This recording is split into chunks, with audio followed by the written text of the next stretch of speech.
All eyes are on the Senate today in these two key pieces of legislation. Last night, the House voted both to increase relief checks to qualifying Americans to $2,000 and to override President Trump's veto on the defense bill. The political maneuvering in the Republican-controlled Senate over these bills has already begun. And with me now from Capitol Hill, Ohio Democratic Congressman Tim Ryan. Congressman Ryan, welcome, sir.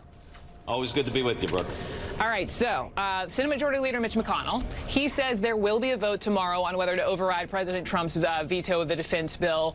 But, you know, when it comes to these $2,000 checks, kind of like the elephant in the room, there wasn't exactly a lot of clarity on that. And, you know, I think he's maybe trying to buy a little bit of time to see where his members of his conference stand. Do you think it will ultimately pass?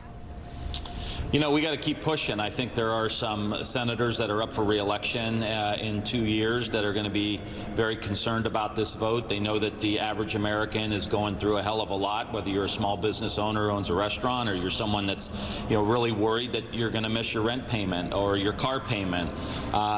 Those people need help, and they need it now, and they know $600 isn't going to get it done. The House passed it. Trump wants it. So the lights are on of some of these senators who are up for re-election. I think they got to make a tough decision. They know where the public is, so there's still a chance. And I think, you know, McConnell's trying to feel that out, but I hope we can get this thing done. It'd be a great, great way to end this year.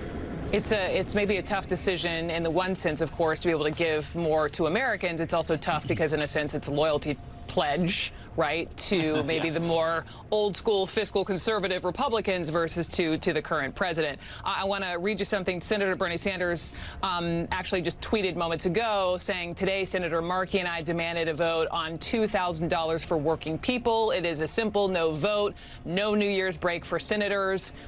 How do you see this playing out? Well, I think the pressure is going to get ramped up. I think there's going to be a lot of activity over the next 24 hours among the general public. I mean, I get texts all the time from people who are just, they're worried. The anxiety level is through the roof after a terrible year. Now you're coming down to the end, and it looks like it's just politics are being played when you actually have Democrats and President Trump agreeing on something, which, as we all know, hasn't happened a whole lot. Can you believe Senator Sanders and the president are on the same side of this? Yeah, it's like mic drop. What's there to argue about here, you know? But that's, you know, some of these senators, again, you know, all of a sudden they're finding religion on fiscal responsibility after huge tax cuts that went primarily to the top 1%.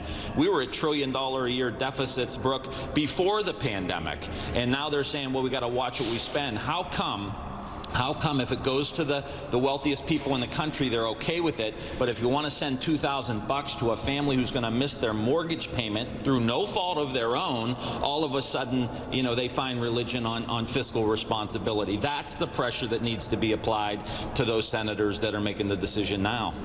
So we watch all of that, Congressman Ryan. I want to ask you about just COVID and the vaccination process, because we know that President-elect Joe Biden, he'll speak later today. He's expected to confront the, how shall I say, slower than you know, expected pace at which the Trump administration is administering these vaccines and lay out his own plan. This is what we're hearing from a transition official. What could actually change in the vaccine distribution once Biden is officially in office?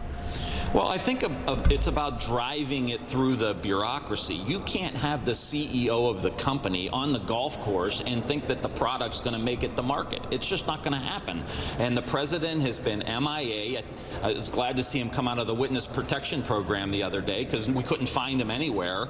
If the president is not driving this down through the bureaucracy, organizing it, using every lever to pull to get these vaccines down to the American people, it's just not going to happen. So I think just by Joe Biden, Ron Klain as chief of staff, who've already been through this with the Ebola issue, they're the two people that I think are going to be very, very important. And you look at the other health experts that are involved, we're going to be able to get this thing done. It should be done now.